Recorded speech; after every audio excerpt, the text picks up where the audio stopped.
Ainda não carregou.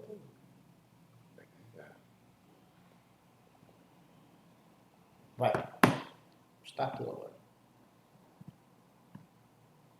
Tá fechado ali. Como é que tá aí? Tá muito fechado. Tá muito fechado? Tá.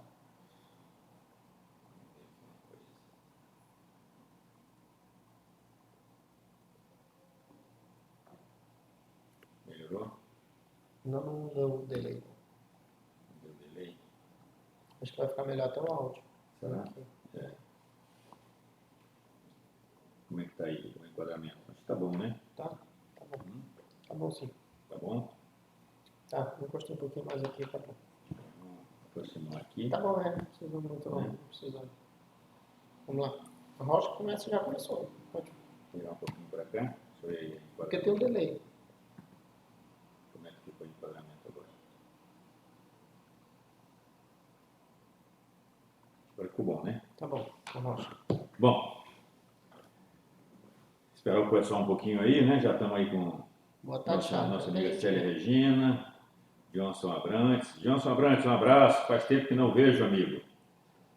Boa tarde a todos. Esperar o povo começar a aparecer para a gente começar aqui a nossa live semanal. Boa tarde a todos. E sexta-feira passada não teve, né? Por causa do jogo do Brasil. Da derrota. Derrota triste aí do Brasil. Tinha nem clima. Passado.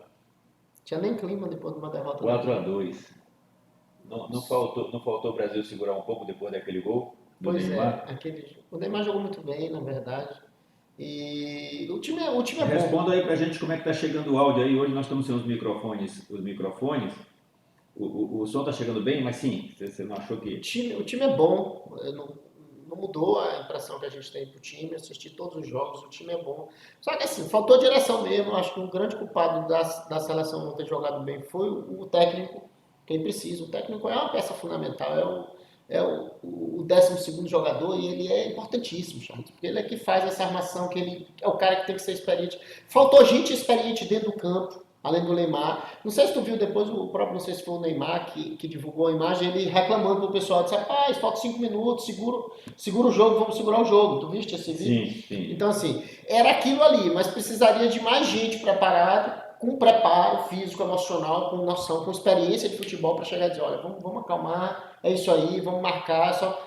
Os caras estavam faltando 5 minutos, partida ganha, e foram querer fazer gol? Foi pra cima, né? Não tem sentido, então assim, efetivamente foi uma tristeza, mas eu te digo que dos últimos anos de Copa do Mundo, eu vi uma boa seleção, eu vi as pessoas começarem, as últimas seleções... Em especial por conta do 7-1 também, mas nós tínhamos um sentimento de que já não éramos mais o rei do futebol, já não éramos mais o time que estaria no páreo, que a gente ia viver só de história. Mas essa Copa do Mundo, embora tenhamos perdido nessa situação dessa forma, mas ainda acho que provou que a gente ainda está no páreo, entendeu? A gente não é a melhor absoluta, nem tem mais isso, melhor absoluta. A gente viu os resultados de seleções teoricamente consideradas... Seleções aí todas...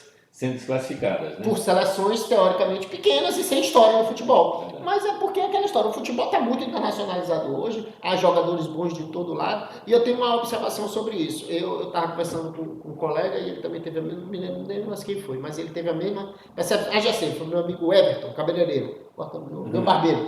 Cabeleireiro, né? Ele é barbeiro, é velho, ele é um cara já de idade, já. O Everton, ele estava me dizendo o seguinte, chegamos à seguinte conclusão, e é um cara que gosta de futebol, que a gente deveria chamar o Pepe Guardiola. Sabe quem é o Pepe Guardiola? Não. O cara que treinou, o grande vencedor do futebol internacional, era o cara que era o técnico, ele foi por 10 anos técnico do Barcelona. Foi ele que fez o Barcelona se transformar no Barcelona que é hoje. Quer dizer, aquele grande time, ganhou todos os títulos. Um cara altamente diferente, que tem um método de jogo do toque, assim, um cara completamente... organizado. Esse joguinho do toque, toque, gol. Não tem mais espaço. Foi ele que futebol. Tá enganadíssimo. Ele ganha tudo. Esse cara, ele, se eu não me engano, ele tá no Manchester United agora. Inclusive o Messi foi pra lá por causa dele. Os espaços diminuíram, né? O jogo ficou... Foi ele que fez esse, que internacionalizou o jogo. Todo mundo copia ele no mundo inteiro. E esse cara, eu acho que o desafio é o seguinte, a gente deveria, o Brasil por ser a grande seleção do mundo, que é a seleção com mais título, a mais vitoriosa seleção do Brasil, do mundo, a gente deveria chamar o Pepe Guardiola para ser técnico do Brasil. E ele viria já. Com certeza viria, porque seria o desafio de dirigir a grande seleção do mundo. Então, qualquer um técnico do mundo teria satisfação de aceitar o pedido de vir e treinar a seleção brasileira. Eu acho que fica aí a hashtag, vamos subir a hashtag, chamemos o Pepe Guardiola para a seleção brasileira. O Tite já declarou que está fora, né? Né? Ele já declarou. Eu acho que antes que alguém declarasse que ele estava, né? Foi mais ou menos isso. Foi mais ou menos. Mas a seleção está de parabéns. Torcer para quem agora? Parabéns. Perdemos. Mbappé ou Messi? Não sei. Tanto faz. Eu não queria que nenhum dos dois, porque os dois têm muitos títulos. Se eu não me engano, a Argentina tem 2 títulos e a França tem 3 títulos. Aí já ficaria mais próximo do Brasil. Eu queria que não fosse nenhum desses. Mas queria uma seleção sem título. Mas seria. Vamos olhar lá mas seria justo o Messi ter um título mundial, não seria? Eu acho que seria bacana consagrar um jogador muito bom. O problema é que é da Argentina, né? Esse é o problema. Agora o Mbappé está jogando muita bola.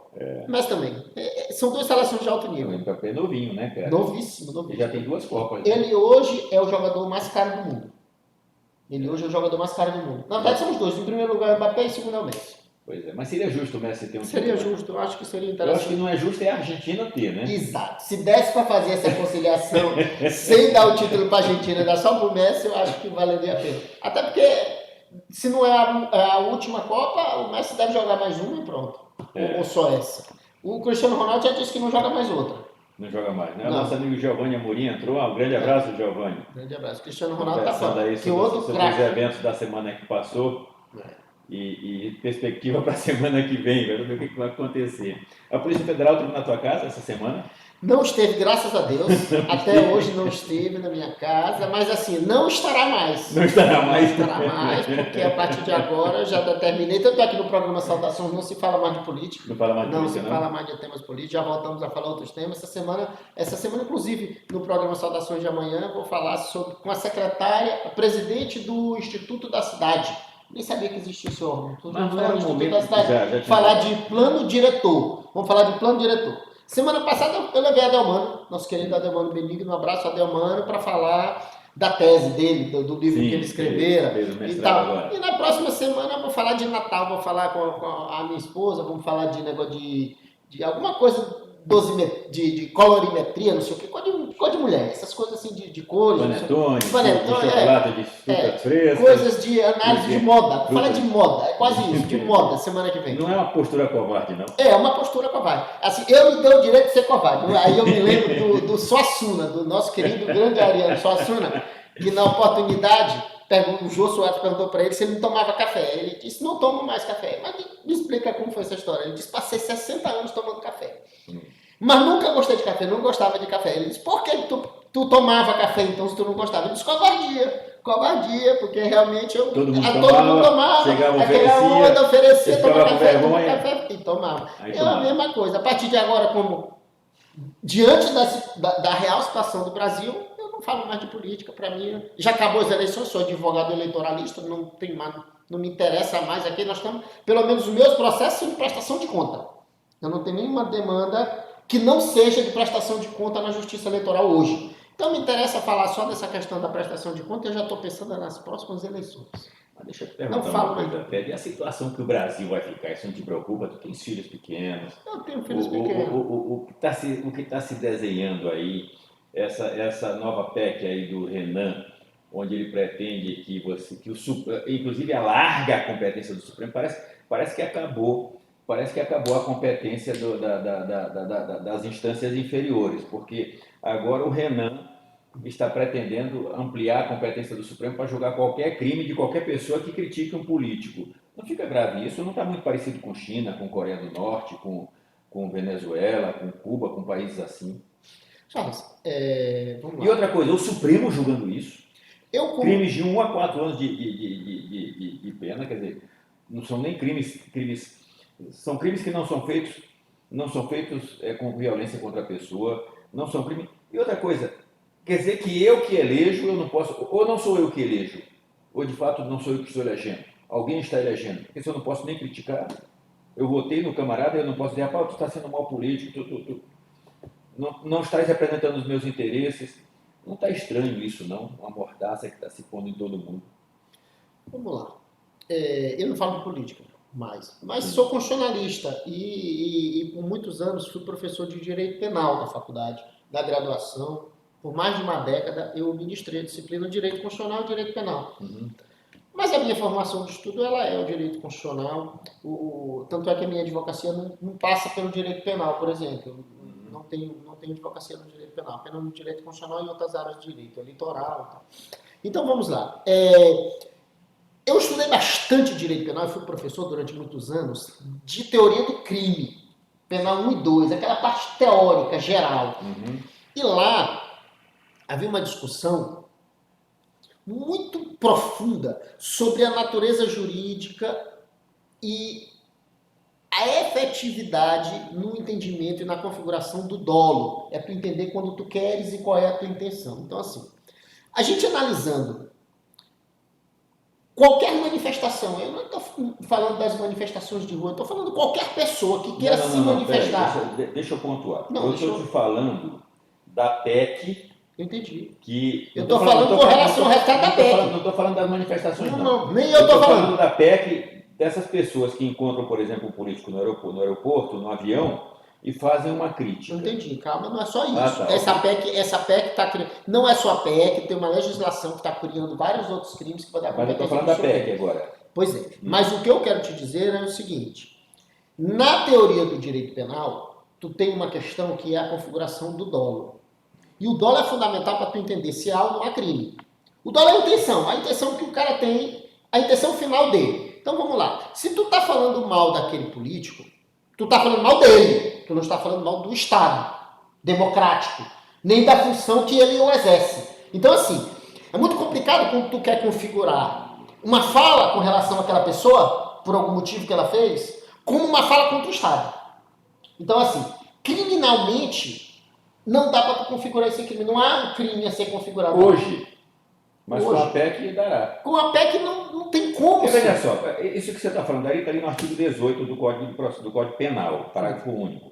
O parágrafo único do Código Penal diz o seguinte: não há crime sem dolo, a menos que a lei expressamente determine como tal. É o caso, por exemplo, do homicídio culposo. Você não tem dolo no homicídio culposo, mas tem o crime de homicídio culposo. Um homicídio de trânsito. Não tem dolo. Ninguém sai de casa de manhã dizendo assim: eu vou matar alguém com o meu carro. Eu não sou algum maluco. Mas normalmente os acidentes que acontecem, você não saiu de casa de manhã com a intenção de atropelar alguém e matar. Todavia, você pratica o crime de homicídio por quê? Porque há uma previsão legal de que atropelar alguém com o carro é homicídio culposo. E aí tem a penação. Então, assim, se está criando agora uma PEC para se criar uma lei que torne crime criticar um político ou criticar um artista, como fizeram lá, por exemplo, com Gilberto Gil lá no Catar, se bem que lá não seria crime criticar lá, né? Mas a criticar aqui no Brasil, e sai uma lei dizendo que isso é crime, ou seja, é uma mordaça, é uma lei da mordaça. Você está silenciando o povo, criando um crime que vai contra os princípios fundamentais de uma democracia. Eu conversando aqui contigo, eu me lembro aqui do Bill of Rights, que foi 1869, se eu não me engano, né? Onde lá os barões se reuniram com o rei da Inglaterra e disseram assim: olha, você tem que dar o direito de alguém reclamar de você sem que seja punido.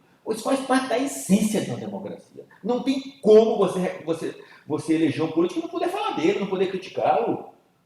Como é em que regime nós estamos vivendo? É essa a questão que eu estou colocando. Qual é a tua opinião a respeito dessa PEC aí que tramita porque assim, as coisas estão acontecendo muito rapidamente no Congresso. Antes de ontem, um dia desses de madrugada aí, na madrugada, a Câmara aprovou a lei que altera a lei das estatais para permitir que políticos possam assumir cargos políticos, que era uma regra moral, uma regra cívica, que impedia isso, até para impedir que governos, seja ele de direita, seja ele de esquerda, começasse a fazer loteamento de cargos. Isso acabou. A Câmara votou essa semana, agora que nós estamos há 2 ou 3 dias atrás, ela está indo para o Congresso, possivelmente passe lá, e acabou. Hoje em dia você pode colocar o Haddad lá no BNDES, pode colocar a Dilma, que fez a campanha inteira na Petrobras. Aliás, parece que o Lula já andou sinalizando algo assim nesse sentido. Da Dilma para Petrobras? A Dilma para a Petrobras. Conversa. Então, se Mas ele eu quiser, acredito, não me se ele quiser surpreenderia. agora, ele pode, né? Não me Se ele quiser surpreenderia. agora, ele pode. Então, nós temos aí essa situação dessa PEC, dessa lei que foi modificada Foi na uma Câmara. PEC ou foi uma... Não, Essa foi a lei. essa é uma lei. É Certo. uma lei, é a Que lei modificou a lei das das estatais. estatais. Perfeito. Ela tinha uma previsão de quarentena de 36 meses, 3 anos, portanto, e ela foi modificada para 30 dias. Isso é uma vergonha. Era melhor não era melhor nem ter dia. Não tem quarentena. Não tem nem quarentena. Olha, bota 30 horas, 24 horas. Porque isso é uma molecagem, isso é uma cinta, um desrespeito, um tapa na cara de qualquer cidadão. Isso é molecagem. Isso no Congresso, né? O Né? Congresso que aí está. Mas foi feito por quê? Com quem? Num acordo entre o Centrão e o próximo governo, já numa. Sabe o que aconteceu? Voltaram as negociações e a divisão do butim nos cargos e na Câmara, onde você pega um pedaço, aquela coisa como é que é? É dano que se recebe. Sempre foi assim, né? Que se estava combatendo, não havia, nós estávamos crescendo nesse sentido do dano que se recebe, estávamos combatendo essa política, mas agora há um desmonte geral nisso e mais grave do que no passado. Nós não podemos criticar, não poderemos daqui a uns dias. É essa a pergunta que eu te faço tem uma lei. a respeito porque tu está falando da PEC, a PEC não cria lei. Então, tem uma PEC e uma lei? Primeiro é a PEC porque é tanta coisa que acaba. O Renan propôs uma PEC, ele já conseguiu assinatura, 34 assinaturas, para propor essa PEC no Senado. A PEC, qual é a finalidade da PEC? Que criminaliza a crítica. Ela cria uma daquela ação de criminalização, né? Uma condenação de criminalização, que a gente fala. Que é criminalizar crimes hediondos, não sei o que, criminalizar então condutas contra políticos. E aí vai ter uma lei depois para fazer o crime, é isso? A PEC criminaliza críticas a políticos. Cria um mandato de criminalização, é isso que você está querendo dizer. Cria a figura de crimes contra políticos e torna ainda a competência para julgamento desses crimes o Supremo Tribunal Federal. Aí ela traz uma competência, já traz a competência exclusiva na lei. Exatamente. Mandato, então assim, ela cria um mandato de criminalização. Que você, como homem informado, homem de televisão, não esteja atento a essas coisas que estão acontecendo no Brasil. Essa semana eu não assisti nada. Eu estava pensando em outras coisas, fazendo outras coisas. Pois olha, nós estamos caminhando muito rapidamente para um regime ditatorial, com grande possibilidade de mordaça, calando o cidadão, você não tem direito de reclamar. Se essa PEC... Já estava assim, né? Os caras estão só formalizando mais ainda, mas já estava. Os caras estão... As decisões recentes... A gente falava, dizia assim, olha, você não tem onde ancorar esse mandato, não existe lei, você não pode fazer isso, você está subvertendo a Constituição. Mas agora estão criando esses elementos. Então, o que você tem aí? Uma alteração na lei do impeachment que inviabiliza e impossibilita o impeachment. Então, você não vai mais impeachment mais ninguém. Coordenado no Senado pelo ministro Lewandowski. Ou seja, o lobo cuidando das ovelhas. A discussão que eu sabia sobre isso era do impeachment, meio que inviabilizando o impeachment contra o ministro Supremo, mas também contra o presidente. O lobo geral. Inviabilizar a lei como inviabilizar tudo. A lei como todo. O lobo cuidando das ovelhas. Ou a raposa cuidando da galinha, como filho. Acho que lá está mais para galinhas. Né? Lá não tem ovelha. Lá tem lobo e tem galinhas. Por conta da covardia, por conta da postura agachada, por conta da submissão desse político. Aliás, eu vou te fazer uma pergunta aqui no parênteses. Vale a pena eleger alguém? Esses nossos representantes no legislativo estão efetivamente nos representando? É isso que eu estava... Vamos lá. O mandato anterior, os caras que estavam no Congresso, todos eles moralistas. E agora, no final, mudaram totalmente, em massa. Não, eu nunca vi Próximo isso. que vai. Quem que era moralista nesse mandato? Em determinado momento, durante o governo Bolsonaro, tu tinha um Congresso que se dizia moralista. Não, nunca teve. Nós tivemos o Centrão combatendo o governo o tempo todo, querendo fazer Mas em aqueles determinado negócios momento, dele. principalmente depois dos acordos. Tinha uns 3 ou 4. Depois o Bolsonaro teve que se render ao Centrão, porque ele não conseguia governar. Vamos lá, evidentemente. esse novo, Mas esse novo esse Congresso, nosso ele não é, esse novo Congresso não é mais à direita do que o anterior? Esse novo Congresso parece ser um Congresso melhor do que esse que nós temos. Mas esse novo Congresso ainda não assumiu. Não é esse novo Congresso que está votando. Eu vou te falar, vamos voltar na próxima. O Congresso vai ter assumido 2, 3 meses depois, nós vamos estar fazendo live aqui. Esse novo será pior do que este Eu presente. espero que não. Mas essa é a pergunta que eu faço. Vale a pena você votar em alguém? Quer dizer, como é que... O que foi que eu te disse antes das eleições? Você me disse antes das eleições, aliás, depois das eleições... Antes das eleições. Depois das eleições, no segundo turno, antes do segundo turno, você me disse o seguinte: não, nós agora teremos um Congresso mais à direita, um Congresso que fará o contraponto. Está gravado, você disse isso. Eu quero saber o que eu te disse antes das eleições. Um Congresso que fará o contraponto, Antes nós das teremos eleições. um governo equilibrado Que e foi que eu tal. te E eu disse falei para antes das você, eu eleições? não acredito nisso. Que foi que eu te disse antes Não das lembro. O que eleições? você me disse antes das eleições? Não Para lembro. você sair candidato. Meu irmão, nenhum desse pessoal aí não representa ninguém. Não representa ninguém. O grande problema é que Eu não confio, nunca confiei em nenhum desses políticos aí, principalmente esse nosso Congresso Legislativo pior ainda. o que está acontecendo é que Formato, o povo de bem está ficando em casa. e tá cada vez deixando- eu acredito mais que o formato está totalmente O errado. povo de bem está ficando A em gente casa e está fala, deixando os precisa. canalhas irem para a política. É isso mesmo. A gente precisa de voto distrital e a gente precisa de pessoas que prestem. Agora nem dá mais. Gente que presta não pode mais ser candidato porque vai ser limado. Não vai nem conseguir ser candidato mais. Acabou isso aí. Tu vai ver o que vai acontecer nos próximos anos. Muito pior. Tem que fazer uma movimentação, voto distrital, mas como? Não passa, porque o Congresso que está lá que vota. Então é uma situação muito complicada. É assim, eu te confesso que eu vejo poucas esperanças aí nesse. Eu tenho ainda esperança, Poucas ou nenhuma? eu vejo esperança, não no Congresso, eu acho que esse Congresso ele não representa o povo.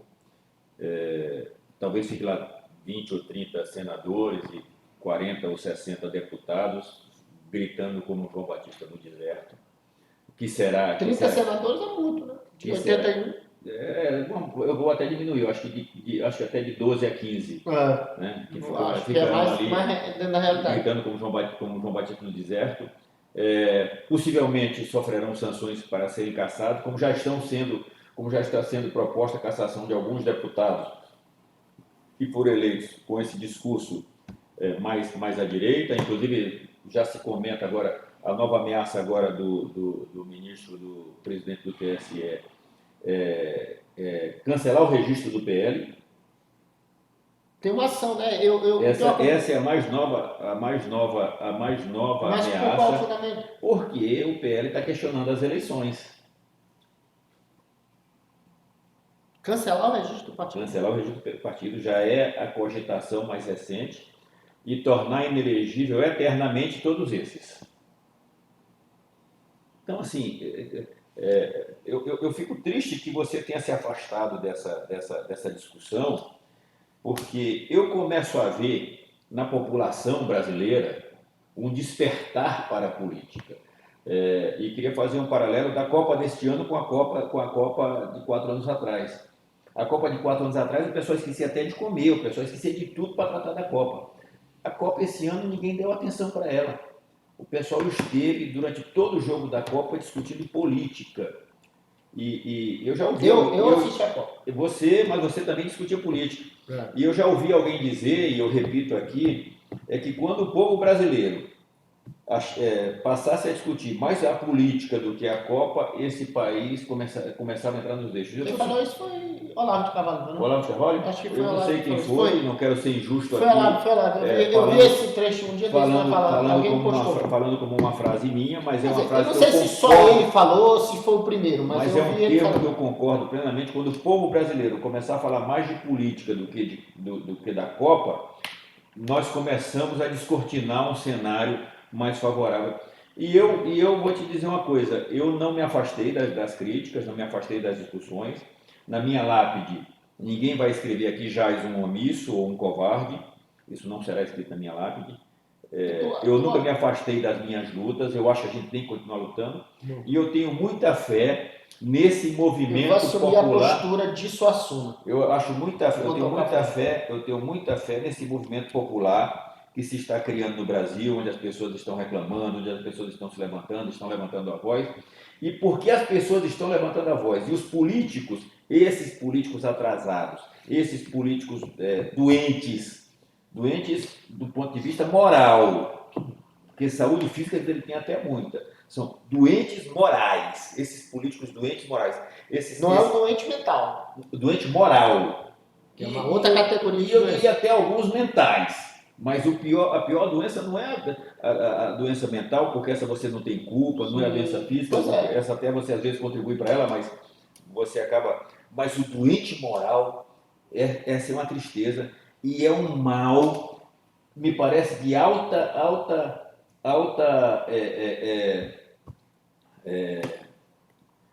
como é que você fala quando um germe ele se transforma, ele se progride muito rápido? Não é periculosidade a ideia, né? Não é periculosidade. Autocontágio, me parece uma doença de autocontágio, porque o camarada pisa ali e se contagia dessa doença moral.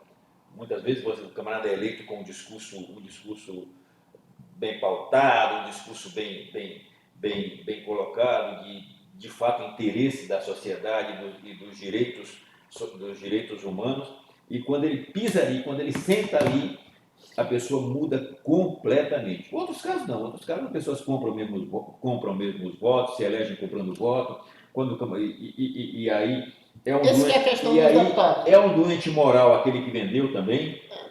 É um doente moral aquele que vendeu também, não pode nem reclamar. Não podemos reclamar, mas há casos de pessoas que vão para lá, se elegem com um discurso e chegam lá, mudam. Eu posso citar, por exemplo, aquela como é o nome dela? Joyce House. Tinha um discurso completamente de um lado e depois mudou completamente a posição, tanto que de 1 milhão e tantos de votos que ela teve, agora nessa eleição ela teve 1.000 e poucos votos. Nesse aspecto que eu estou querendo acreditar ainda nesse país. E acho que a população está se levantando para fazer essa luta. Eu acho que a população está se levantando para fazer essa luta. A Joyce mudou em parte. Quem mudou 100%, que deu 360, deu 180, foi o Alexandre Frota. Alexandre Frota, ele literalmente foi para o PT e ele estava sendo cogitado para assumir um cargo. Aí ela pelo menos ficou no meio termo, ela ficou ali no PSDB e tal, disse que não vai nem para lá nem para cá, ela não vai mais para cá. Mas o Alexandre Frota, ele chegou ao extremo. Porque ele sai de um lado para ir para o seu extremo oposto. E foi punido por isso, né? E foi limado lá também, né? Parece que a galera não... O cristão novo, né? O pessoal lá, eles são muito agarrados ao seu espaço.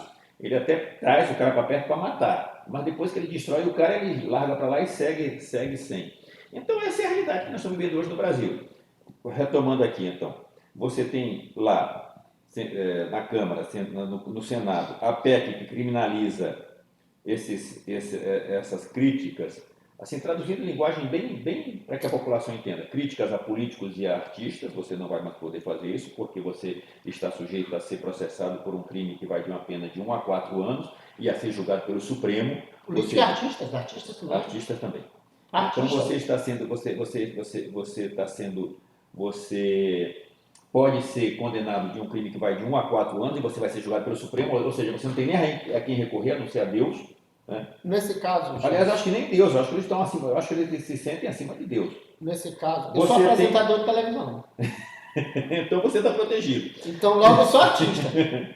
Aí você é artista, então... Você tem a PEC do fura-teto, que fura o teto em 200 bilhões. Qual é a PEC do fura-teto? A PEC do fura-teto. É a PEC do Bolsa Família, que o pessoal diz aí, né? Eu chamo a PEC da desgraça. O pessoal diz que é a PEC do Bolsa Família. Pois é, mas só assim, o Bolsa Família ele não estava previsto neste orçamento que foi aprovado em R$600 para ser dado no ano que vem? Eu não vi se estava, mas a alegação deles é que estava só 400.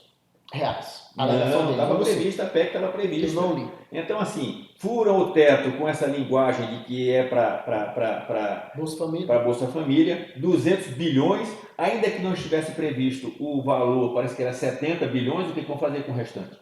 Então, assim, furam Não, ele está 200, fora do teto. 200 bilhões, né?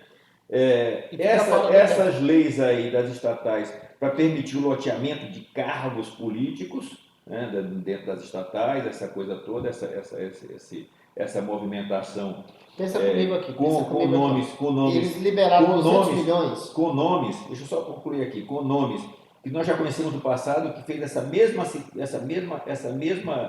estratégia e colocou o país naquele buraco, naquela recessão tremenda. E olha, Télio, o que é interessante. Na época que o Brasil estava em recessão, no governo PT, o mundo todo estava crescendo. O mundo todo estava crescendo. Eu gosto de fazer uma comparação. A gente vive aqui numa ilha, e para quem vive aqui em São Luís, é muito fácil de compreender.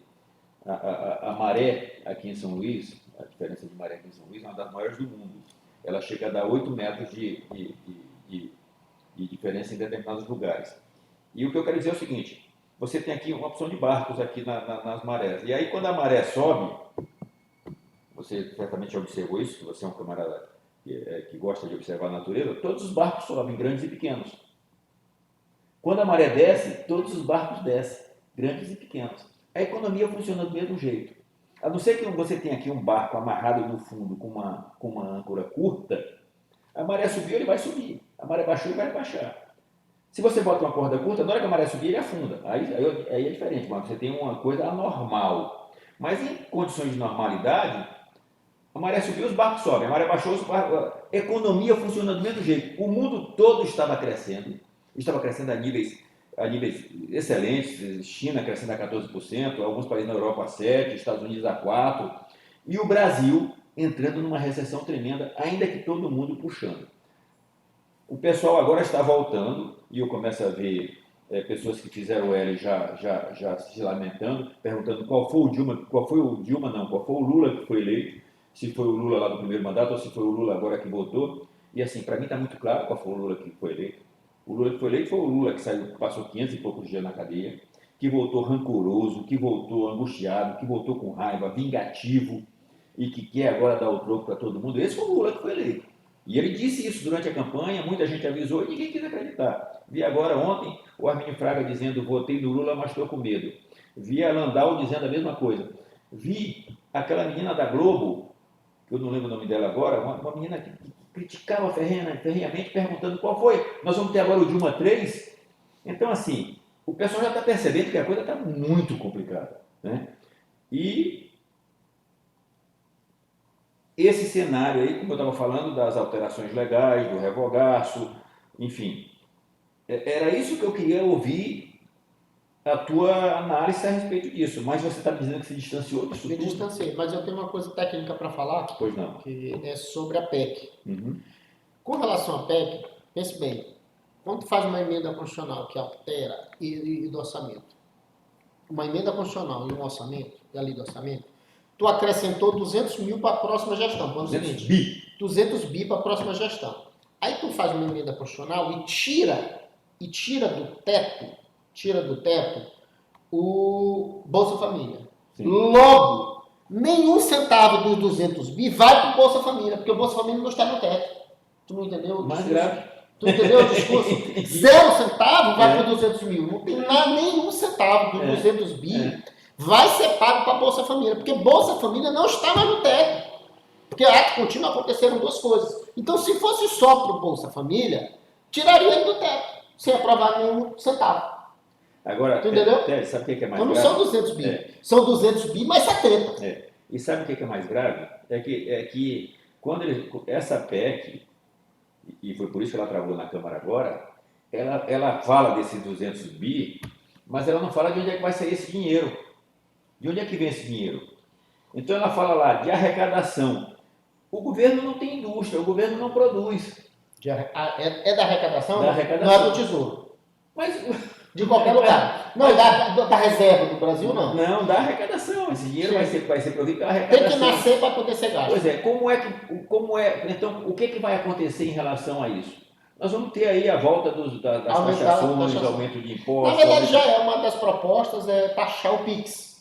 Eu ouvi já Eu estou falando em aumento de imposto, eu vejo gente falar em acabar com a herança, eu estou vendo uma série de. a taxação, subir a taxação dos Mas espólios. não só da herança, eu tô vendo aí o pessoal já está falando em aumento de ICMS dos combustíveis, os estados todos já De estão novo, os estados todos já estão fazendo legislação nesse sentido, né? na verdade, não está superado, porque tem uma DIN no Supremo para discutir isso, o Supremo vai acabar derrubando isso e vai voltar a legislação anterior de todos os estados. Tu vai ver. E aí, Aí volta aumenta. 33, 34, Maranhão era 34. Então, esse é o resultado do Brasil que nós estamos construindo. Maranhão era E 34. aí eu te pergunto, qual é a luz que nós estamos vendo no final do túnel? Investir o dinheiro no BNDES O Haddad, para construir as refinarias, investir né? dinheiro no BNDES Construir refinaria o mercadante administrar? Não, pô, para construir as refinarias nos parceiros econômicos. Refinaria. Venezuela, Sim, Venezuela, Cuba, entendi. África. Entendi. E trabalhar. Trabalhar para lá. Meus amigos, o nosso cenário, assim, não sei se vocês estão observando uma desanimação tremenda com tudo que está acontecendo no Brasil, né? Eu não perdi a fé nesse país. Eu tenho 2 filhos, eu tenho um filho de 6 anos e uma filha de 9. Eu entendo que eu tenho uma responsabilidade grande do país que eu vou contribuir para que fique para eles. E, repito, a minha esperança e o meu horizonte eu estou firmando nesses movimentos ditos antidemocráticos. Eu ainda acredito que a população brasileira estará lutando, estará em pé, não permitindo que essas coisas aconteçam. Agora, o que é mais grave de tudo isso? Nós temos um consórcio de mídia, que não deixa essas informações chegarem na população. Tu acha que as informações não estão chegando à população? Eu tenho essa dúvida. Não Eu te confesso que não estão chegando em ti. Não, eu não estou assistindo. É. Mas chegam em mim quando eu quero assistir. Não estão chegando. Eu acho que não chegam, da maneira geral. O consórcio criminoso da mídia nacional não está sequer falando da insatisfação de uma parcela enorme da população brasileira. Por causa das redes sociais também que mitigam, né, essa comunicação. Essa população enorme, essa parcela enorme da população brasileira está absolutamente silenciada por um consórcio criminoso, irresponsável, descomprometido, que só pensa no dinheiro, não está preocupado em noticiar o que está acontecendo. Acabou aquele jornalismo ideológico, aquele jornalismo responsável de trazer a notícia, não. Agora o jornalismo é de construir uma narrativa, de trazer uma mentira, de trazer para você uma versão do que não aconteceu. Isso já acontecia no passado, mas acontecia de forma dissimulada, mais fraca. Hoje é claro. Você liga as televisões no Brasil e o que você tem é um silêncio absoluto de toda essa discussão que está acontecendo na Câmara, que está acontecendo no Senado, dessa manifestação popular onde o povo está gritando nas ruas há 40 e pouco. Isso nunca aconteceu no Brasil. Desde a eleição. Eu tenho a impressão que isso nunca aconteceu nas Américas. Tanto tempo, né? Isso nunca aconteceu nas Américas. Quanto tempo a galera se manifestou na Bastilha? Isso nunca aconteceu nas Américas. Quantos dias de manifestação? Essa informação eu não tenho. Vou pegar, vai falando aí. Eu me lembro que isso nunca aconteceu nas Américas. As Américas nunca teve um movimento desse, inclusive o Brasil está acordando o mundo com essa manifestação, o mundo inteiro está sabendo o que está acontecendo aqui no Brasil, dessa insatisfação de parcela enorme, são dezenas de milhares, aliás, são milhões de pessoas que estão na rua, se levantando a todos os dias, reclamando, dormindo em barracas. Tem criança nascendo nos acampamentos. Eu vi uma notícia essa semana agora que passou, um menino nasceu no meio de uma manifestação, a mãe disse que não ia para o hospital, que ela ia continuar manifestando, e o menino nasceu, eu vi a fotinha dele lá enrolado na bandeira brasileira, o João, nasceu em Brasília, o João, e estava lá enroladinho na bandeira brasileira, nasceu dentro do acampamento, tamanho dever cívico e moral dessa mãe que disse que não se desprenderia da Não tenha luta, dúvida que essa daí vou entrar com um processo contra ela. que Vou não fazer se maior desprenderia da luta pela independência do Brasil. E aí, eu não vou citar nomes aqui, mas eu vejo alguns colegas, até um hoje passou por mim, me provocou, dizendo que eu sou maluco. E olha, eu vou te falar sinceramente, Ted, eu, eu, eu prefiro ser maluco a baixar a cabeça e aceitar essa mordaça e essa imposição que estão querendo pôr no povo brasileiro. Eu não consigo compreender como é que um advogado, e aí falando de advogado, eu quero depois trazer a discussão da omissão e do silêncio da OAB. Eu acho que a gente tinha que discutir esse tema também, é um tema importante para a gente trazer aqui, mas eu não consigo compreender como é que o advogado não veja a necessidade de nós nos levantarmos, a OAB que sempre participou ativamente dos movimentos desse país, dando sua opinião, sendo um farol, um porto e farol nas discussões nacionais. Hoje a OAB é uma absoluta nulidade. Eu acho que só existe um advogado que fala contra o Estado que está. Quer dizer, um grande advogado que a gente fala que é o tributarista. Tributarista, exato. Ives Gandra. Pois é. O único que tem coragem de fato de falar, porque tem relação com todos eles, sim, e é muito educado, mas é o único que tem coragem. Não, mas nós estamos vendo aí o Capês se manifestando, tinha o Pavinato, tem gente grande, eu estou falando de gente de fato. Gente reconhecidamente preparada. Então, assim, eu acho que só e aí eu vejo o advogado se curvando, dizendo que está tudo bem, que isso que está se construindo faz parte da democracia, enfim. E aí nós estamos criando um regime igual ao regime democrático da Coreia do Norte. Tu sabes como é que se chama o regime da Coreia do Norte? Regime democrático. Regime Popular Democrático da Coreia do Norte. De Cuba parece que tem um nome assim também, parecido, sabia? De Cuba eu não sei. Da Venezuela tem também. Mas da Coreia do Norte chama-se Regime Popular Democrático da Coreia do Norte. É o regime que nós estamos criando aqui no Brasil. Regime Popular Democrático do Brasil. Mas vamos cá, eu não estou entendendo o que você está falando. Tu está falando isso aí, por um lado, no começo da nossa conversa, tu acha que não vai piorar, que tende a melhorar. Tu acha que tende a melhorar? Não, eu acho que vai piorar, mas para melhorar. Exatamente. Eu acho que a população que despertou, porque não dá para suportar isso. Não dá para suportar. Eu acho que nós vamos ter sangue. Eu acho que a população vai se levantar. Eu acho que vai haver um enfrentamento. E te falo mais. Eu não conheço nenhum país no mundo. Que aprendeu a respeitar direitos humanos, democracia, liberdade e cresceu economicamente sem passar por uma revolução. Gostaria que você. Como é que é a história? Eu não conheço nenhum país no mundo que cresceu em respeito aos direitos humanos, que cresceu em um regime democrático, e cresceu economicamente sem passar por uma revolução. Ou por uma grande guerra. Não conheço nenhum país. Nós já passamos por várias. Não passamos nunca por nenhuma. Nunca passamos por nenhuma. Nunca. Eu recebi hoje um exemplar, eu vou guardar, vou imprimir, vou emoldurar e talvez bote aqui nas paredes do escritório, um exemplar da Manchete de 1964. Eu até te mandei esse exemplar. Eu vi. Até te mandei esse exemplar. Eu não entendi muito bem, mas... Pois é. Mas leia, e você vai ver que aquilo não foi uma revolução. Você vai compreender, você vai ver o povo na rua cantando. Tivemos tantas movimentações nesse país, desde a... Mas revolução nunca tivemos nenhuma. Da República. Desde a República. Revolução nunca tivemos nenhuma. Um movimento efetivamente levantado e ancorado no povo. Orgânico, como nós estamos agora, sem não falsa, institucional, né? De nenhum lado. Institucional, sem falsas lideranças, nunca aconteceu. Hoje é o povo que está sentindo que nós não podemos mais continuar no estado que nós estamos. Países que eu de fato admiro, a história. Países que eu admiro a sua história. Não Alemanha, te confesso. Países que eu admiro a história. Inglaterra. Sim, passou por uma revolução tremenda. Inglaterra.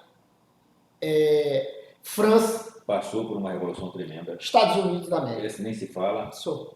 Eu não vejo nenhum outro país além desses três. Japão. De fato, mais ou menos. O Japão era um reinado, até hoje é um império. Assim, eu não estou falando de país super desenvolvido, que respeita o seu povo.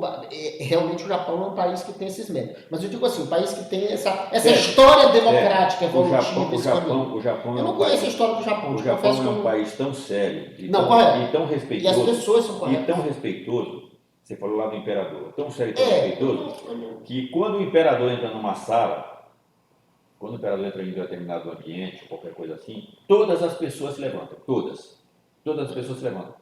Mas tem um grupo de pessoas que não se levantam. Legal. Pode falar. Tenta arriscar. Não faço ideia. Professores, acho que tu já tinha dito. Professores. Acho que tu mesmo já tinha dito. Tem um grupo de pessoas que não se levanta quando o imperador entra. Os professores ficam sentados. Não por desrespeito, mas como não precisasse, né? Não, porque eles dizem que sem professor não há imperador. Eu não gostaria de ter um imperador. Essa é a grande Mas eu não estou falando do imperador. Não entendi. Mas o respeito. Eu vou dizer uma coisa para você. Eu trocaria essa nossa política inteira por um império semelhante ao do japonês.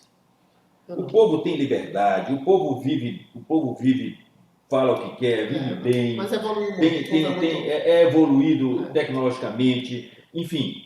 É completamente diferente do que nós vivemos aqui no Brasil. Eu admiro os americanos. Então, eu gosto dos americanos. Eu gosto muito dos americanos. Os ingleses também. Como te falei, eu reafirmo a minha fé nesse país, não mais nos políticos. Não, os políticos nunca tive. Não mais no Supremo, no Judiciário. E eu quero registrar. Eu acho que a gente precisa alterar. Eu quero falar especificamente, porque assim, eu tenho um imenso respeito. Covardando, tá te acovardando? Não estou me acovardando. Tá. Eu vou concluir minha fala. Agora foi uma covardando. Eu vou concluir minha fala. Eu já admiti, eu assumi a atitude. Eu vou concluir minha fala. Mas tu eu tenho imenso respeito pelos juízes de primeiro grau. Sim. Imenso respeito pelos juízes de primeiro grau. Pela magistratura. Eu tenho imenso respeito pelos tribunais estaduais. Imenso respeito. Mas eu tenho muito pouco respeito pelos tribunais superiores. Está falando de todos os tribunais superiores? Não todos. Especialmente o Supremo e o Tribunal Superior Eleitoral. Especialmente esses. Eu acho que estes, lamentavelmente, e assim, eu acho que a gente macula a imagem do judiciário quando a gente se referindo a eles fala judiciário. Porque o judiciário não merece a impressão que se tem do Supremo e do TSE. Deixa eu te fazer uma pergunta capciosa. Peraí, mas agora eu preciso concluir o raciocínio, porque senão a coisa passa. E qual é a razão desse respeito? E qual é a saudade de que a gente voltasse a ter um poder judiciário de cima e baixo, que a gente acreditasse e que a gente tivesse fé? Porque a alternativa que nós temos a isto é a autotutela. E a autotutela é terrível. Então, eu preciso ainda acreditar no sistema que impõe ordem, que garante direitos, que vai mediar os conflitos e que vai dar uma solução ou conciliada ou imposta, mais justa. Agora faça a sua pergunta. Tu que tem boa amizade com vários magistrados, aí, em vários níveis, tanto em primeiro grau quanto primeiro, segundo, no segundo grau. Em especial os magistrados de primeiro e segundo grau. Tu tens uma boa relação com muitos desses magistrados. Qual é a percepção deles? O Sebastião Coelho. Não preciso falar o nome das pessoas. O Sebastião Coelho. Lembra dele, Sebastião Coelho? Não. Aquele desembargador que se aposentou. Ele já respondeu essa pergunta. Pode falar. Sebastião Coelho. Ele disse que 80% da magistratura não está de acordo com este status quo que nós estamos vivendo em relação ao alto comando da magistratura brasileira. Ele falou isso claramente. Ele tem muito mais elemento para tratar desse assunto do que eu. Eu sinto. Eu acho que ele disse que não, que não. Não, mas não fuja da. Eu Não se sinto, acovarde, eu não. sinto nas minhas conversas Sim, pessoais, essas coisas. na Não minha precisa relação, dizer, na né? minha, Precisa na pensar. minha relação pessoal, eu sinto que há uma grande, não diria grande porque é velada, mas há uma crítica velada muito extensa, muito espalhada no judiciário, até porque aquela história do medo, do Claro, temor reverencial, né? todo mundo tem Todo medo. mundo tem medo, mas há uma insatisfação generalizada, não só na magistratura, não só na magistratura, mas também no Ministério Público.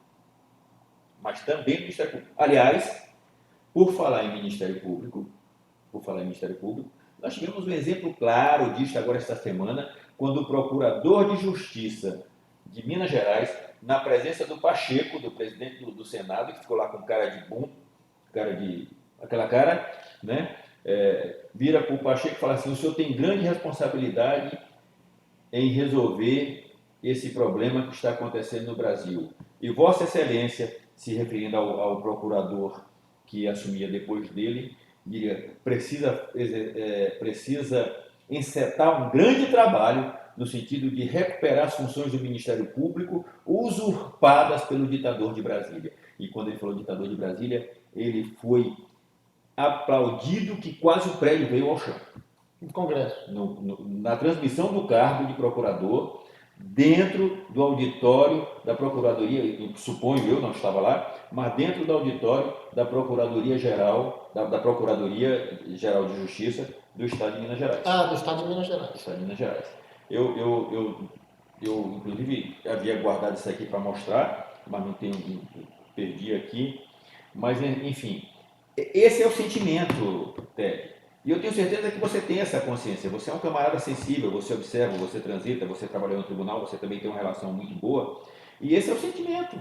Esse é o sentimento. Ninguém está concordando com isso. Não está. Todavia, o mundo inteiro, o Brasil inteiro está se curvando a um regime de força. Eu, de fato, os magistrados que eu tenho alguma proximidade, nenhum Onde? deles coadunam com essas ideias. Eu não diria nenhum deles. Assim, a maior parte não coaduna com essas ideias. Um deles acha que está tudo bem. Exatamente. Para não dizer que não falei besteira, só tem um. Que nós gostamos muito, só tem, para não dizer que não falei besteira, só tem um que realmente... nós gostamos muito, por sinal, é nosso amigo, foi para lá da advocacia, brigou para entrar, não sei mas não vou dizer o nome. Mas assim, com exceção de todos os outros são, dizem, rapaz, isso aí não existe, é verdade. Mas é um magistrado que ouve, que discute com abertura, que aceita argumento, educado e que argumenta também, pelo que me entende. Mas eu conheço um que está nadando de braçada, achando maravilhoso o que está acontecendo aí. Outro? Entendeu? Esse próprio. Esse que era outro. Pois é só esse, não conheço outro. Então, assim, é uma situação tremenda. Nós começamos a nossa conversa aqui. Que fique claro que eu não estou falando política, minhas falas são todas técnicas. Nós começamos falando aqui sobre a visita da Polícia Federal, né? A conversa que nós tivemos. Tu chegou a imaginar, mesmo nos teus devaneios mais loucos, que algum dia você teria uma situação dessa no país, que por conta de se manifestar a respeito de um resultado de eleição? Porque, veja só, paradoxalmente, eu, antes de começar essa live, eu vi um post que o TSE manda recontar pela terceira vez os votos para deputado estadual em São Paulo. Conversa essa, como que reconta? Mandou recontar pela terceira vez os votos para deputado estadual em São Paulo. Por que se é tão perfeito? Mas como é que reconta isso? Não, aí a gente tem que perguntar para essas pessoas aí. Agora eu não entendi, mas pois porque eu quero saber como é possível recontar. Mandou recontar pela terceira vez. Não vi isso aí. Os votos para deputado estadual em São Paulo. Não sabia nem que era possível. E aí eu pergunto, mas não é tão perfeito o sistema, não é isento de falha, não é uma coisa absolutamente segura? Por que se está recontando? Eu acho que não dá para recontar, não. Né? O post que eu vejo aqui, Apoiei Lula, mas agora estou com medo, diz ex-presidente do Banco Central. E eu vou tentar achar aqui a matéria onde exatamente você tem essa informação É interessante. da recontagem do voto de São Paulo, Confesso do que estado, pelo TRE, lá no estado de São Paulo, para deputado estadual. Então, assim, são contradições que se nos apresentam que a gente fica sem entender. E aí eu te pergunto, quem se levanta para perguntar, para questionar, para pedir explicação, para pedir que se demonstre de forma mais clara esse resultado, acaba sendo visitado pela Polícia Federal na madrugada? Isso já chegou a te passar pela tua cabeça nos teus devaneios mais loucos, mais insanos que você por acaso possa ter tido? Charles, a minha proximidade com o direito são em 3 áreas que estão diretamente ligadas a isso que tu estás falando. Direito Sim. constitucional, direito penal e direito eleitoral. Sim. Então, assim, ir à academia e ler, estudar e realmente lidar e trabalhar. Então, assim, eu reputo que já dizia Marco Aurélio com relação a isso. Estamos vivendo, de fato, tempos estranhos. Eu acho que os tempos estranhos já passaram. Nós estamos vivendo tempos já que ultrapassou essa escala de estranhos. Eu te confesso que eu me acovardei, como diria Suassuna. Eu não quero mais saber dessa Você porra. está com medo de uma visita da Polícia Federal na porta da Não sua é casa? com medo de visita, não. É porque acho que, diferente de ti, que acha que há um levantar de racionalidade da população como um todo, tu estás dizendo que é a coisa dos movimentos democráticos, que é manifestação e etc., que isso é uma coisa boa, pelo menos no sentido de representatividade das pessoas se manifestarem. Eu te confesso que eu não tenho essa esperança. Eu acho que está tudo perdido mesmo. E procurar trabalhar, focar nos meus negócios, nas minhas coisas, porque assim, essa eleição aí, tudo que girou em torno dela já.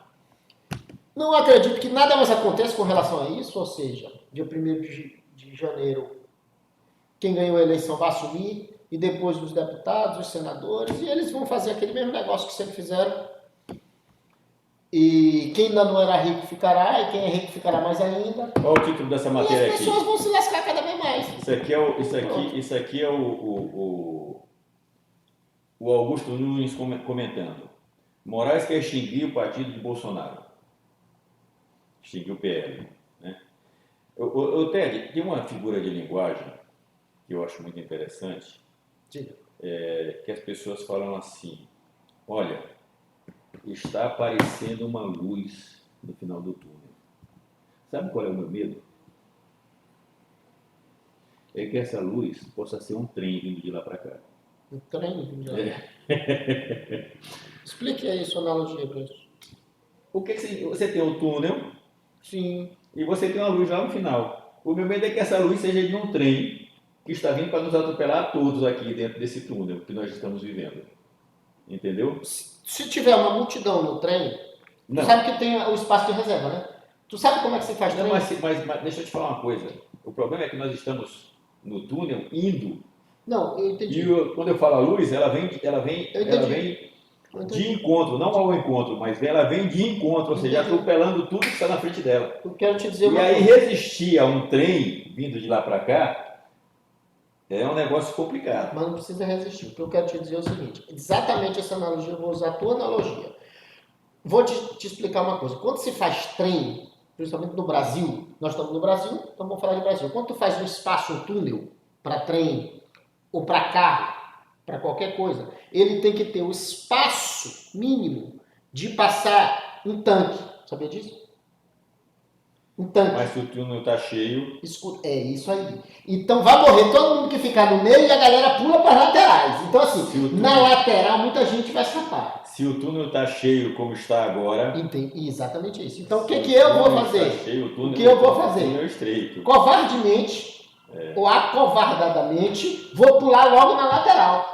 Eu tô achando que você se ausentará dessas lives aqui por conta do Não, do não é risco isso. de ser chamado a responder por qualquer Não, coisa não tem nada que seja chamado, até que porque a tenha gente não tem falado. ainda nenhuma Mas eu quero, repercussão grande. eu quero, Eles pesquisam grande que tem pessoas que têm repercussão muito eu grande. quero, eu quero, mas acontece que quem está se levantando é o povo.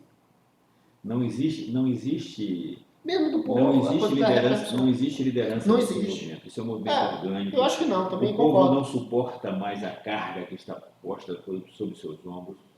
Eu me solidarizo com essa gente que está na porta dos quartéis, criticadas de antidemocráticos, mas estão lá porque é o único lugar seguro que elas encontram, é o único lugar onde elas têm certeza que estão minimamente protegidas, que não sofrerão agressões, que não sofrerão truculências por parte do Estado, porque quando se escreveu lá a Carta dos Direitos Humanos, que depois foi reescrita na Constituição da América, que foi reescrita no Pacto de São José da Costa Rica, que foi reescrita em tantos outros lugares, mas que se originou lá com o Bill of Rights, pretendia se criar naquela época um mecanismo de proteção do povo, um mecanismo de proteção do povo contra o Estado. Sim.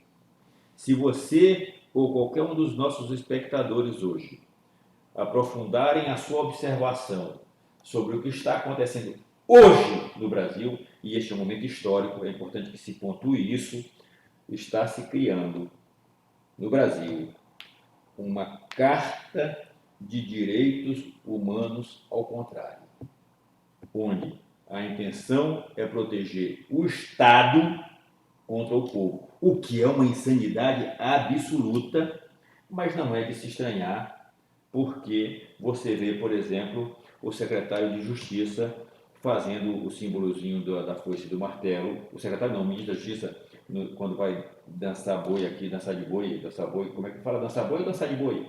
Não, dançar boi, eu acho. Dançar Bumba boi? meu boi que chama. Quando o pessoal está Eu acho dançando bumba bumba meu meu boi, boi. está dançando boi ou está dançando de boi? Não faço ideia porque eu nunca Sim, dancei. mas quando ele vai lá para os bois, tem uma foto lá, fazendo a foice e o martelo, tem várias falas dele falando do comunismo e se assumindo verdadeiramente como comunista, e eu acho, Foi por inter, causa disso que tu perdeu acho, o inter, acesso acho, ao inter, Tribunal Regional e acho Eleitoral. interessante este cidadão falar que quem luta por liberdade, quem luta por necessidade de se manifestar, está praticando atos antidemocráticos.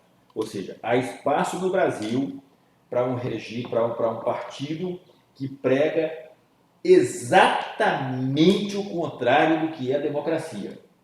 Para um sistema de governo que matou no mundo mais de 200 milhões de seres humanos. Esse sistema de governo que agora vai ser ocupado por um membro por um simpatizante não, por um líder desse movimento, o próprio Ministério da Justiça do Brasil. Esse sistema de governo matou no mundo mais do que todas as guerras somadas. E aí vai de forma bastante à vontade falar que quem luta por liberdade, quem fala por liberdade, está praticando atos antidemocráticos. É uma total inversão da verdade, uma total inversão dos fatos. E eu sinceramente espero que esse movimento não mingue e que o povo tenha forças para enfrentar o que está acontecendo aí, porque o cenário que se desenha para nós é uma Venezuelização, quer dizer. vene- Venezuelização. venezuelização do Brasil. Que nem existe essa palavra mesmo. Estamos criando Não. numa rapidez inimaginável. E tu te lembra do Alan que a gente estava conversando aqui, na última live, e ele apareceu, interagiu com a gente, fez alguns comentários, discordou de algumas Sim, ideias e tal. Eu sim. estava conversando com ele hoje à tarde, aqui embaixo no prédio, lanchamos juntos, ele estava lá sentado e estivemos conversando e eu estava exatamente falando para ele dessa situação e demonstrando para ele para onde estamos nos encaminhando. E ele dizendo: Charles, não existe clima no Brasil para isso. O povo brasileiro é um povo amistoso, um povo democrático. E o pior é que esse sentimento de que no Brasil essas coisas não acontecerão é que está exatamente gerando o clima para que aconteçam. O povo venezuelano também era um povo muito amistoso, um povo muito brincalhão, um povo festivo, um povo alegre, um povo rico, hospitaleiro, né? Um povo rico, que também acreditava que isso não aconteceria, que entendia que muito próximo Deus, do Brasil, muito bonito, parecido, rico, que Deus não permitiria que isso aconteceria, e lá está acontecendo. Povo argentino, a mesma situação. Não, isso não dá certo na Argentina, isso aqui. Nós precisamos de um governo mais moderno, ideologicamente falando, um governo mais progressista, para que os direitos e garantias humanas sejam efetivamente mais respeitados e mais assegurados. E evidentemente que o discurso é muito bonito. Só que. E sempre o mesmo, né? Só que para que uns recebam, outros precisam produzir. Para que um receba, outro precisa dar. E de onde é que se tira? O Estado não produz. Então, o que acaba acontecendo é que esse discurso de facilitação da vida, o churrasco, o discurso da picanha com a cerveja, quem é que vai pagar pela picanha e pela cerveja? E outra, já não é mais picanha e cerveja, é um bifinho de soja com um pastelzinho de caju, né? Dito pelo próprio. Então, esse é o caminho. Nós havíamos, Ted, assumido o compromisso que as nossas lives seriam menores, que a gente não ultrapassaria mais aquele período longo, até para não cansar a nossa assistência e audiência. Nós já vamos aí a 1h e 20 minutos, 1h06. 1h10 minutos. Isso. Vamos encaminhar para o final. Quais são suas considerações a respeito? Eu estou te sentindo assim, desanimado. É um caos. Eu não tenho nenhuma expectativa positiva. Realmente. Eu acho que. Tu viu alguma possibilidade dessas elucubrações que se fazem por aí de um possível levante das Forças Armadas, no 142, Bolsonaro badando burro na mesa? Vislumbra alguma coisa desse tipo? Até porque esse cidadão não tem essa postura e nem coragem. Isso é bobagem. Isso aí não tem nenhuma chance disso acontecer. Eu nem acredito. Eu acho que o que vai acontecer é o seguinte. Pronto. Voltando a falar do nosso querido ministro maranhense, nosso querido ministro da Justiça. Do Brasil. Seu querido ministro. Ele disse, perguntaram para ele quando acabarão as manifestações de rua. Ele disse dia 2 de janeiro. Então preparem o lombo. 2 de janeiro. Preparem o lombo. Eu já me acovardei antes. Muito antes já disse, preparem o lombo, eu também vou preparar o meu, porque eu estarei nas manifestações. Eu não fui nenhuma, Eu continuarei falando, eu continuarei reclamando, continuarei criticando aquilo que eu não acho correto, continuarei empunhando as bandeiras que durante 60 anos eu empunhei na minha vida. E mais ainda, eu quero conclamar aqueles que estão em casa, que estão achando, como o Alan, meu amigo Alan, que o Brasil não tem clima para isso, que essas coisas não vão acontecer. Quero conclamar aqueles que têm muito mais a perder do que esse povo que está na porta dos quartéis, que são os proprietários de terra, os produtores rurais, os proprietários de imóveis, esses que têm muito mais a perder. Eu quero conclamar esse povo que se levante, que demonstre a sua insatisfação e que esteja na briga para pelo menos nós criarmos alguma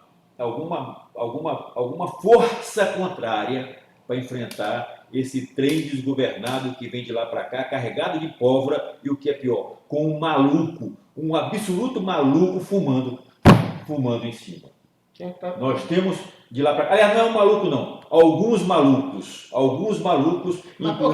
incluindo eles o ministro da Justiça? Um trem que vem de lá para cá carregado de pólvora, com alguns malucos sentados em cima fumando. Por que fumando? Qual é a combinação de fogo com pólvora? Ah, fumando, entendi. Tu tá com preguiça de pensar, Ted. Uma boa analogia. Tu tá com preguiça de pensar. Esta foi uma boa analogia. Tu tá com preguiça de pensar. Tu imagina um trem carregado de pólvora e uma só pessoa fumando em cima? Pois bem, nós estamos vindo de lá para cá, nesse túnel. Mas nessa tua analogia, tem uma coisa que eu não entendi. Se existe um cidadão, hipoteticamente, num trem cheio de pólvora e ele está fumando, se houver uma explosão, ele vai ser o primeiro a morrer. Sim, mas ninguém está preocupado que ele vai morrer, não. Estou preocupado é com todos nós que morreremos aqui também. Entendeu? Então, com esse cenário que se desenha para o Brasil, dentro de um túnel, com um trem vindo de lá para cá carregado de pólvora. Eu nem vou dizer para as pessoas estudarem. E um maluco fumando em cima, eu quero pedir e conclamar aqueles que têm muito mais a perder do que muitos desses que estão lutando pela sua liberdade pessoal, pessoas extremamente admiráveis, pessoas que merecem o meu mais absoluto respeito e solidariedade, o meu amor fraterno até, velhinhos, senhoras, gente com deficiência física, que vai para lá com andador, pessoas que vão na cadeira de roda, gente que está indo lá distribuir alimentos, se solidarizando, esse pessoal que merece imensamente o meu respeito e que tem muito menos a perder do que aqueles outros que estão achando que nada vai acontecer. Eu quero chamar a atenção daqueles outros que estão achando que nada vai acontecer para vir dividir o peso dessa carga com esses que estão aqui defendendo o nosso Brasil, esses que estão aqui defendendo a nossa liberdade, esses que estão aqui defendendo o nosso direito de falar, de criticar e de tentar mudar, e venham nos ajudar a carregar a água para apagar o fogo que essa pólvora pode produzir. Termina a minha... Não dá para apagar fogo com pólvora que explode. Não dá para apagar fogo. Não dá para apagar. Eu ainda acredito que Eu ainda acredito que é possível reverter essa situação. Tem alguma coisa? Não? Com essas considerações, então, e esse Vou cenário, deixar de tomar café. Esse cenário nefasto que se nos apresenta, eu me despeço de vocês hoje, não abatido, não desistindo da luta, pelo contrário, muito mais fortificado, muito mais energizado e com muito mais força para enfrentar esse cenário que nos apresenta. Um grande abraço a todos e obrigado pela atenção. Próximo. Sexta-feira, tá? Outra vez. Se Charles ainda estiver aqui. Se a Polícia Federal não me visitar em casa. Eu já me acovardei, os caras já não vão mais, já disseram, ó, isso aí tá fora. Boa tarde, pessoal. Um abraço grande.